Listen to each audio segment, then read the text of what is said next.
Today's book is a sequel to the 1992 title, Predictions, which provided a new way of understanding society and ourselves by applying scientific concepts to predicting social phenomena. In addition to confronting the predictions made 20 years ago with actual data, something most futurists and forecasters generally avoid, today's book includes many new topics that became relevant more recently. When our guest was 18, he won a scholarship to study in the US away from his home in Greece. With a master's in electrical engineering and a PhD in physics from Columbia University in New York, he researched particle physics experiments at Brookhaven National Laboratory and afterwards at CERN in Europe. Later, he switched to the industry and worked at Digital Equipment Corporation as head of Management Science Consultants Group. 10 years later, he founded his own consultancy, Growth Dynamics, in Geneva. He is the author of more than 100 articles in scientific and business journals and 9 books translated into several languages.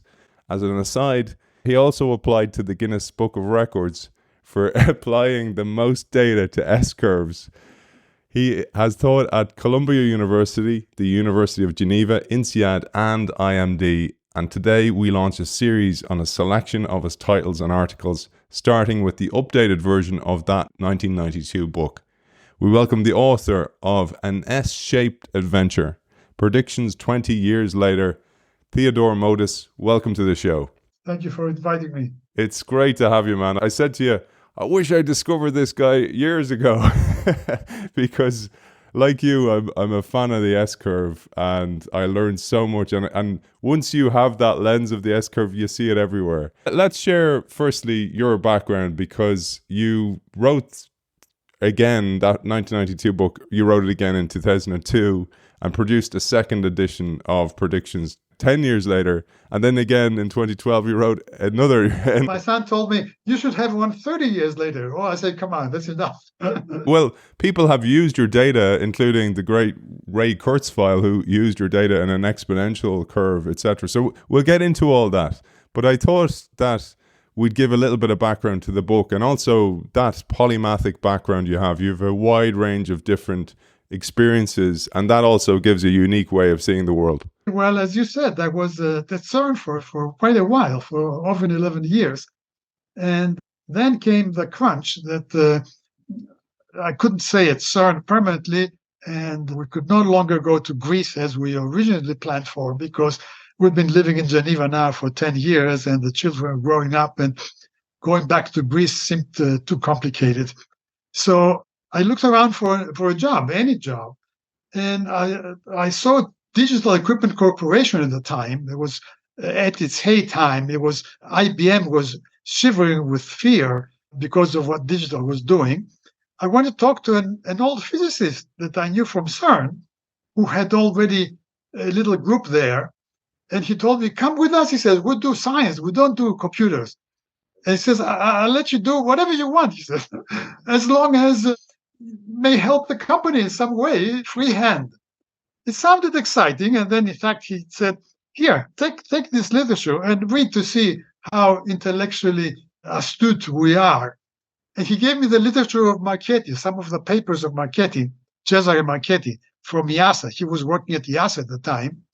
And he's, one of the promoters of this S-curve business. And by reading more and more of his stuff, I got so excited. I went back to my boss and says, look, I want to do the stuff. Yeah, he says, but we should also do something for the company. But it was too late. I was taking so much with that. So my boss told me, look, if you're so excited, go to Vienna and talk to this guy. So I call up Marchetti and say, look, I'd like to come and talk to you. Yeah, he says, we can do that, but leave for Japan. If tomorrow is the only chance. Can you be here tomorrow morning by 8? I say, well, I don't know. I mean, accustomed to the way physicists do things at CERN and other big institutions, the University of Geneva, you have to apply for a trip 2 weeks ahead of time. So in the afternoon, to go the next day in the morning in IASA seemed to be impossible. But when I talked to the secretary in digital, I said, is this possible? Let me check, she says. Yes, you have a plane tomorrow morning at 7. So I went to Marchetti the next day. We spent all day together. He gave me all kinds of information. And on the way back, I was so excited. It was clear that was going to become a new line of activity for me. And that's what happened. A year later, I was starting my first book, Predictions. And that was a big adventure. It was such an adventure that several years later, I wrote another book on how I wrote the first book, because the first book involved so many twists and turns and so much luck, but perseverance and highlights like Simon and Schuster, big deals, Nobel Prize winners, and the big dream of becoming a bestseller. The Simon and Schuster bought this for me as a bestseller. It says, we expect this to become a bestseller. So all this fed up to my ego. In the end, I was hoping for a bestseller. In fact, the little book I wrote many years later is called Bestseller Driven, because it was all I did in order for my first book to become a bestseller. Well, I'm not going to tell you the story of the second book now, even though many people are asking me. That's one of the reasons I wrote it. Many people are asking me, how does one write a book? What do I have to do? And I said, well, there's a lot of things you have to do, but it's not easy for me to describe. It's a whole book on how to write a book, how to write a book that aspires to become a bestseller. I mean, anybody can write a book, but I wrote a book that from the beginning, it was groomed to become a bestseller. Well, it didn't become such a bestseller. It became a good seller, but Simon & Schuster was disappointed because they gave me such a big advance that they hardly recovered all the money they gave me. I had a very good agent, I must say. That's where the luck comes in, because it's not enough to have the material and everything. You have to have some luck. Without some luck, it's hopeless. Well, as they say, Theodore, the harder you work, the luckier you get as well. Exactly. I wrote a little book that says "Fortune favors the bold," but I published it a couple of years ago. So that's true. Yeah, luck helps the persevering. But anyway, so then with this background, I applied it to so many things that when I left the digital 10 years later, I have an 11-year cycle. My kid told me, oh, that's the sunspot cycle. What sign are you? I said, I'm Leo. Oh, voila. I said, that's the sun. I mean, you have a cycle. So after 11 years at digital, then digital had a hard time. It was bought by Compaq, and they were cutting out all superfluous stuff. And needless to say, this idea, go study anything you want, was not valid anymore. And I wasn't ready to get out and sell computers. So I quit, and I was ready to launch my own company on all material, all the tools I had acquired. And so I kept doing what I liked doing in a scaled down situation, because I was from home now and I wasn't having my fat salary coming every month. But needless to say, I was just as happier for that matter. It's so true, isn't it, with people who are driven by change and interested by change and curious, that when you do pursue your dreams, you're happier. Even you might not have as many luxuries, but that kind of force of the unhappiness working in a company that makes you sit at your desk and bureaucracy and administration versus you can pursue what you want to do. It's a much better pursuit. I was spoiled. In fact, the first years in digital spoiled me, because, when my boss there said, go and study anything you want, I picked it up and I liked it, and I couldn't give it up at the end. So I left and I tried to find clients, but again, along the lines I like to do, what I like to do, not anything the client wants to do. It's very hard to go backwards, isn't it, after you have experienced that freedom? It's hopeless. Yeah. So you mentioned, Theodore, some of the frameworks and tools that you picked up, because I found this most interesting, that everything I've read about innovation and change and S-curve, and I'm an S-curve user as myself, not a Guinness Book of Records S-curve user, but I certainly think that way. But what I found so interesting was, and why your predictions were so accurate and your forecasting was so accurate, is that you differ from other people in what you use, because yours relies on natural laws. And that's one of the books we're going to cover, is this natural laws in favor of the decision maker. We're going to cover that in the future. But one of the laws in particular is the law of natural growth in competition, otherwise known as survival of the fittest or Darwinian competition, because this you use with the S-curve. And this is why you see that kind of balancing out or that decline phase at the top of the S-curve. For example, you give an example of rabbits, for example, competing for grass. I'd love you to give a helicopter view of the S-curve combined with this natural law of competition. The fundamental law is a simple equation. I don't want to talk in derivatives and stuff that people may not be familiar with, but in words, it says the rate of growth is proportional to how much growth has already been achieved, but at the same time is proportional to how much growth remains to be achieved. Infinite growth cannot happen. You are growing, whatever is growing has a space to grow into, a niche to grow into. The amount of growth cannot be infinite. So the rate of growth is proportional to how much growth is achieved and how much growth remains to be achieved. This is a differential equation. Dt dx dt is equal to x times capacity minus x. So that you solve this equation, you get an S-curve.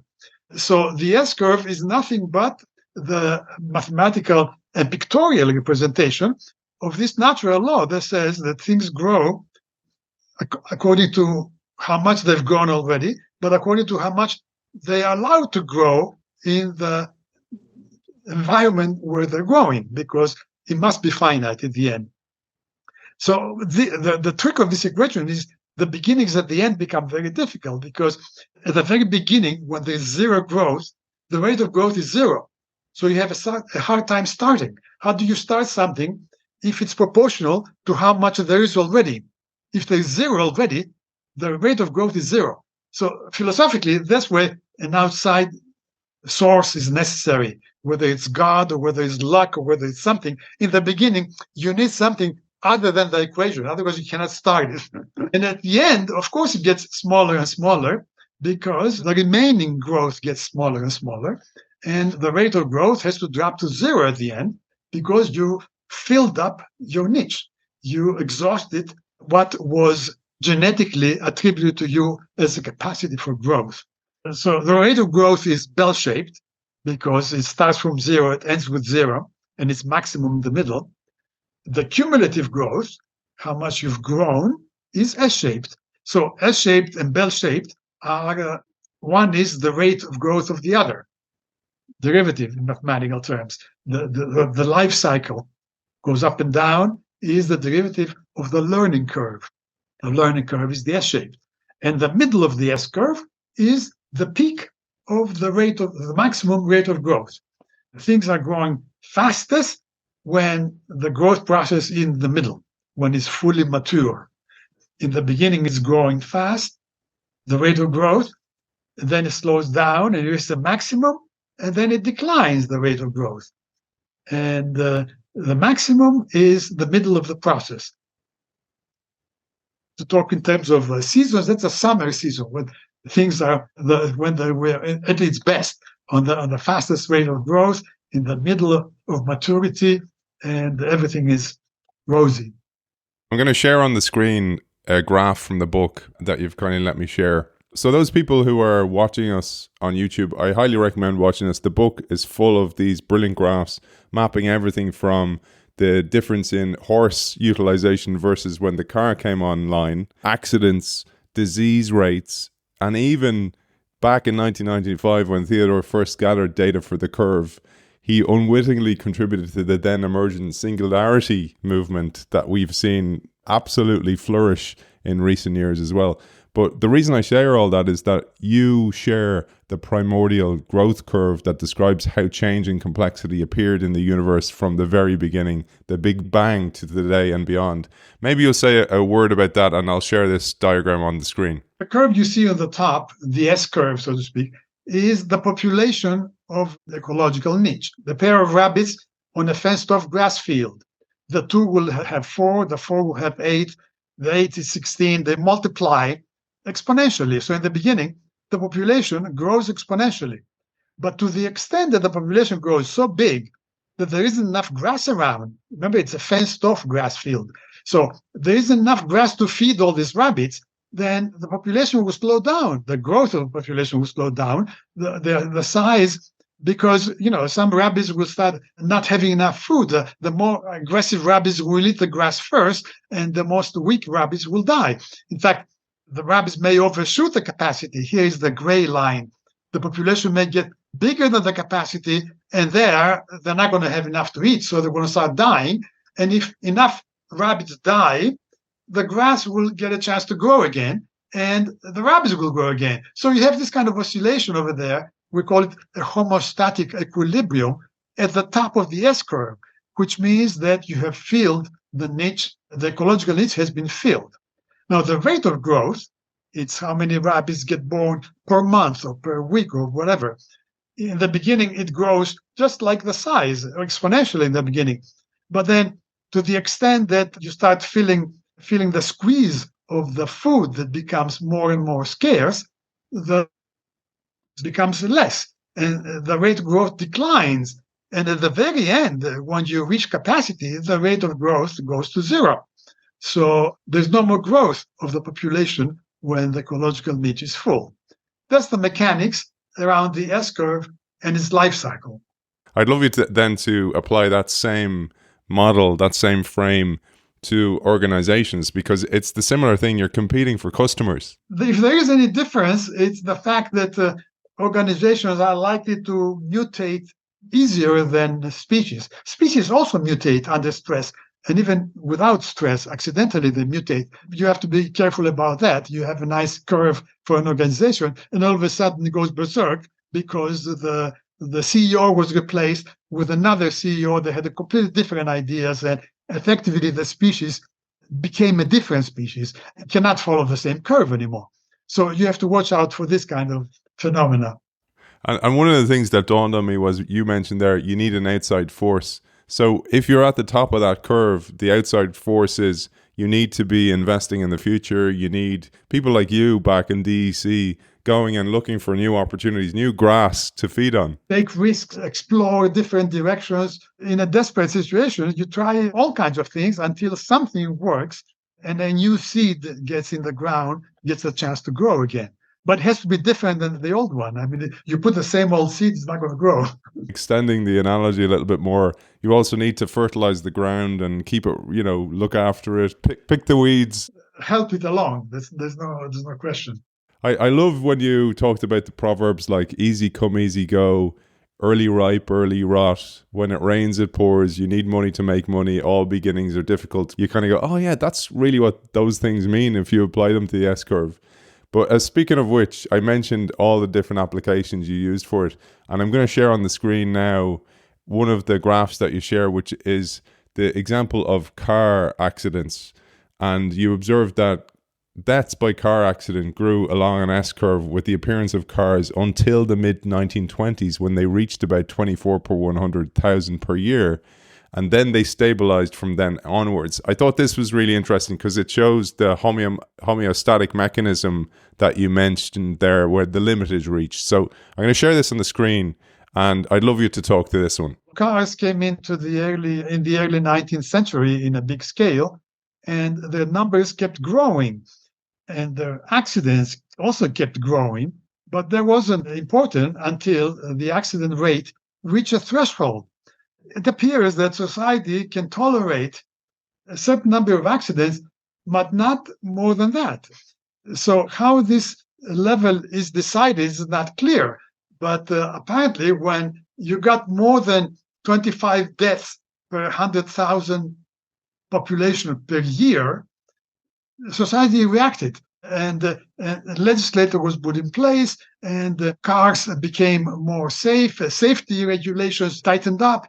And so for the next 50 years, we see an auto-regulation process where society reacts and technology advances, and more cars get on the road, and more they go faster and faster, and more roads are built, but the number of deaths per remains constant because society doesn't tolerate this is the price society is willing to pay for the use of cars. In fact, there's a similar curve I have done recently for the use of guns. It's about half as much. It's about 12. 12 deaths per year due to guns is how much society tolerates. And then when that goes up, gun laws become more strict. But no one person is responsible for this sort of regulation.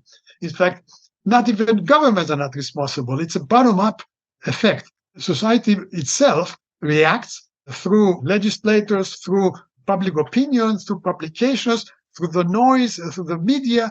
When accidents get over here, for example, in the early 60s, remember, you can see how the number reached about 27 from the 23, which is the homeostatic level, it went to 27. Well, that excursion was too much. So at that time, there was a big push against cars. Ralph Nader's famous book, Unsafe at Any Speed, became a bestseller at this time here. Everybody was talking about cars being murderous weapons. And all this had as a reaction to make seatbelts obligatory, tighten safety, put the safety features in cars, tighten the laws, and the number came down again. So people stopped talking about cars and start talking about pollution or other things. But so this is the auto-regulation I'm talking about, that no single person does it. If Ralph Nader didn't do it, somebody else would have done it, or the public opinion would have reacted with too many car deaths. I thought about how you were saying that. I was like kind of going, next time I'm going to write a book, I'm going to actually talk to you and go, what's coming down the line, Theodore? And write a book and be the Ralph Nader and create a book for the actual need that's in society. I wanted to share something based on something that you said. We spoke recently on the show about homeostasis in a series about the brain with Mark Soames, and I thought it was a great metaphor for organizational change, that when the organization gets out of homeostasis, there needs to be an outside force to get it back to equilibrium again. And it links to something you wrote here, because I thought this was brilliant. You said, fatal car accidents exemplify the concept of an invariant, which does not change over time and locations.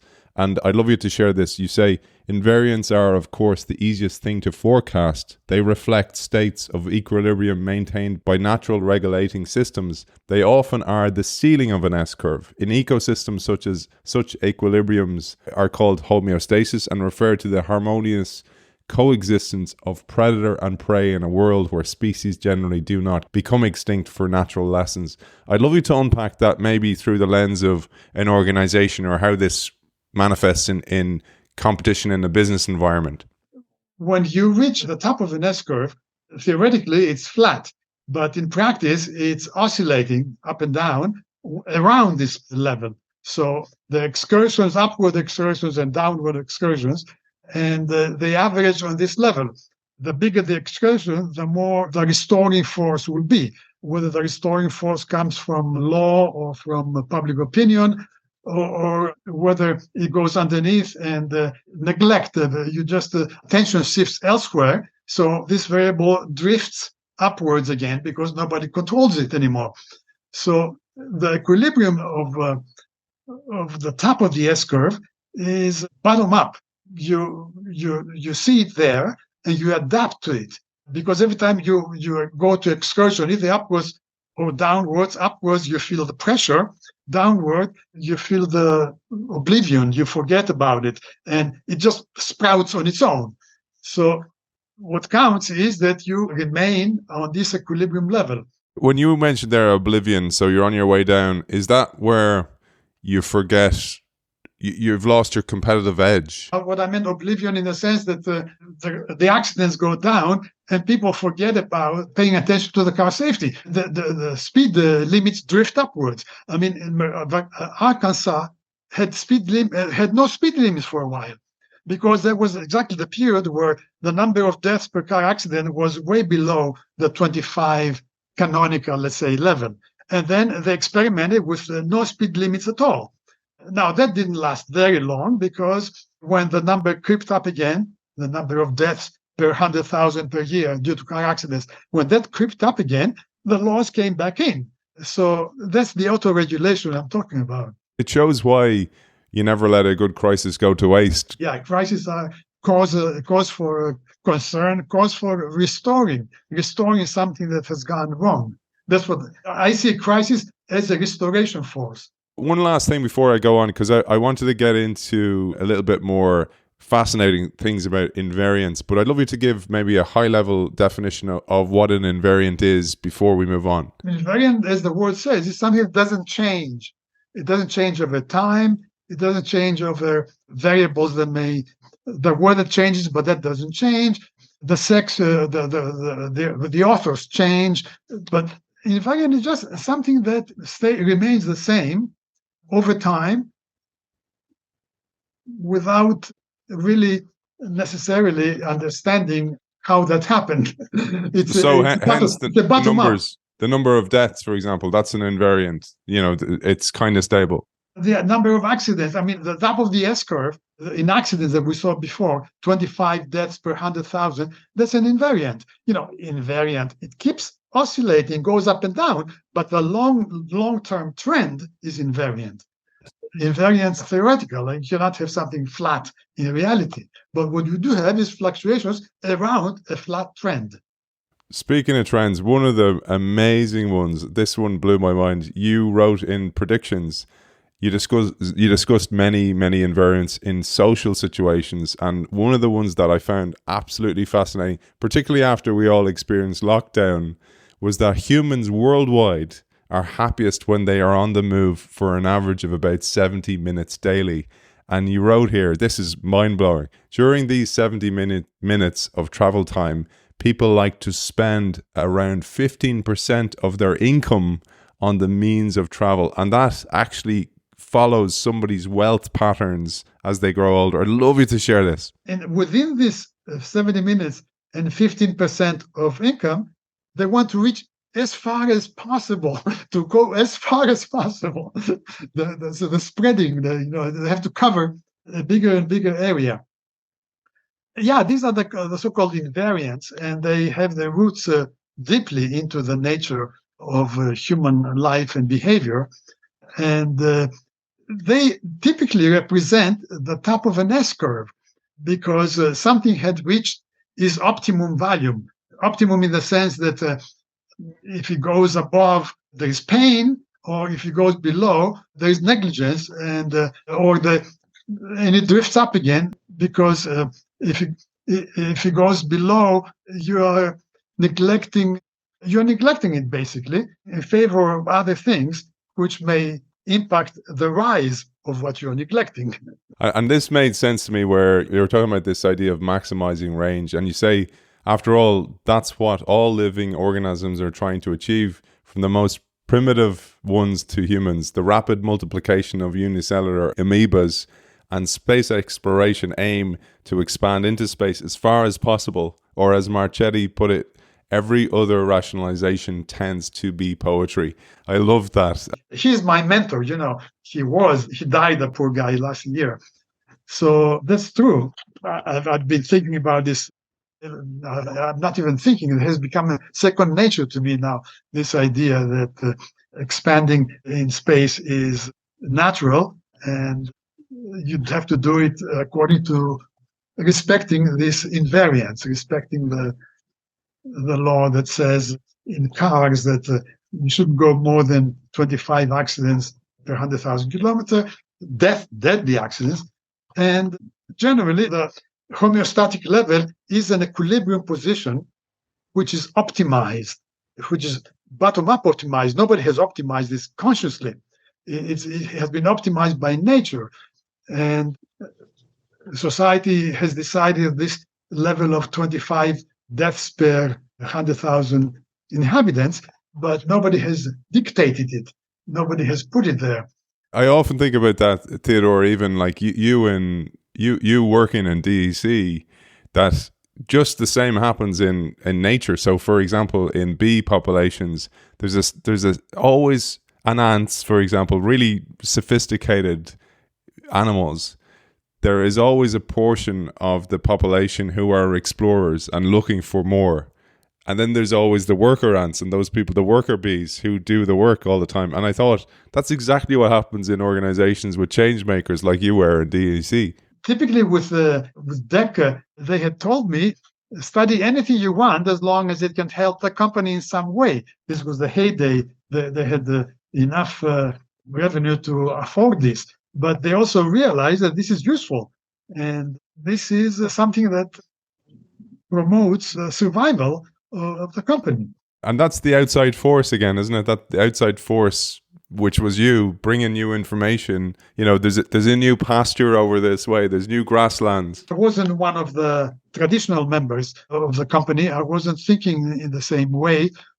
I was a physicist. In fact, I had no particular interest in computers other than using them in the way I liked. And on the other hand, I was very much interested in the physics and the fundamental ideas. And they wanted to apply them towards competition with other companies. And I said, okay, well, if it's competition, we know how it works. Brilliant. I love that. And I love the fact that they did that. And unfortunately, like you experienced, as soon as the organization becomes under pressure at the top of the S-curve, the first people to go are the explorers, the curious ones, unfortunately. I think DEC had a short life cycle because it went up too fast. You know, the life cycle is basically symmetric. The old saying, easy come, easy go, you know, it came up very fast, and then it came down also fast, while IBM has a life cycle that goes like this, you know, so that it takes very long time to grow, and it will take very long time to decline. Probably will mutate before it declines completely. But with digital, it was very fast, and that's why, consequently, it was also very exciting, because fast changes drive you, it's intoxicating. It's very exciting. I mean, I remember I studied Marchetti's ideas for a while, and then I went to business school, IMD in Geneva. I had a friend there. I presented him the ideas. I said, look, do you think that this is worth teaching in the university? And after he told me, why do you want to teach? This thing is so exciting. Go write a book, write a bestseller. I mean, go do your own stuff. And you go to teach, you just become a teacher, he said. Something you said there is so important. That idea of easy come, easy go, or the quicker you grow, the quicker you'll die. I like, the more I read, and I'd love your thoughts on this. Like the books I read eclectically, as you know, and you do too. And I find actually, when you do that, you discover these universal laws. You discover these universal frameworks that work for everything. And something you said there, like I looked into nature. So a mouse grows, reproduces really, really quickly. But a whale, which lasts a lot longer, doesn't get so much disease. They grow much slower, and therefore they live longer. And I think there's huge wisdom in that when you think about it from an organization perspective, even from an investing in a company perspective. You got to go for slow growth. You can't push it. There's a natural growth curve that has to be obeyed. That's right. In fact, we have a publication with a mathematician friend of mine, digital. He was helping me with the math that describes just that. How much can you slow the growth artificially in order to increase the size you will become at the end? Because easy come, easy go. You go very fast, you will decline very fast. Alors, very slow growth may last very long, but you will never become very big because it's so slow growth. So we're trying to find the optimum of how it is to grow fast enough, but not too fast. And in fact, we did publish an article on these issues with how to estimate the optimum S-curve or the possible S-curve, the most likely S-curve that fits a number of data. So that there is predictability. It's not magical. It's not like you will tell you the future in some kind of a magical way, but you will know more precisely how much can be done and with what probability. So all this is quantified. This is a publication we did many years ago, and it has lookup tables like given how many points do we have and what's the accuracy per point and how much confidence level we want to have on the answer. You put all this inside, and it gives you a number. It says 80%, for this kind of thing you're asking for. It even applies to stuff like muscle growth. So if you try and cheat the system and take steroids to grow muscle, the tendons don't grow and then the muscle actually tears. Or the same with, it's called rank growth in plants. If you feed the plants and they grow too quickly, they don't grow that stress wood on the inside of the plant. So then they just tumble over and they become kind of floppy. It echoes the golden mean, some kind of a ancient knowledge of a golden mean. But you do it mathematically. You do it rigorously and precisely.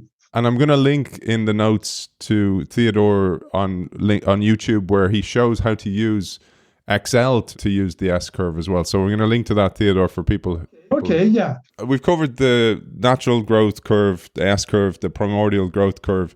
We've covered invariance. There's another term that's interesting and needs to be understood, which is deviations. And here you say unnatural events such as a world war, major earthquakes, natural or economic catastrophes, and any other singular but significant phenomenon that never occurred before during the historical window under a study may introduce short-term deviations from the S-curve trend. But here's the interesting thing. A return to the S-curve course is expected when the unnatural event subsides. Other deviations from S-curves, you tell us, may involve simple fluctuations such as phenomena as cascading S-curves, the early catching up effect, the final overshoot, a niche within a niche, and a niche with a variable capacity. As always, with science, there are complications, but just because life is complicated. And you never have only one species like on a niche. You have more than one species. You have interactions which may differ than predator-prey. You may have like the grass and the rabbits, it's a predator-prey relationship. The rabbits eat the grass, but you may have rabbits and sheep, which is not predator-prey. One doesn't eat the other, but they both eat the grass, which serves for food to the other. And so there you have a different type of relationship. And in my book, Conquering Uncertainty, I analyze this kind of competition where you may have plus, plus, plus, minus, minus, plus, minus, minus. If you have two species, they can interact in that different ways. One can influence positively the other, symbiotic. One can influence negatively the other, predator-prey. One can be positive, positive. No, negative, negative is the classical antagonistic relationship. And commensalism occurs in a parasitic type of relationship in which one species benefits from the existence of the other, but the other remains unaffected. So you have 0 plus. One species benefits and the other one is impervious to what they want and got. And amensalism, this is the most exotic one, is minus 0. That is, one species suffers from the existence of the other, but the other is impervious to what's happening. So all those four are possible, and I give examples of these.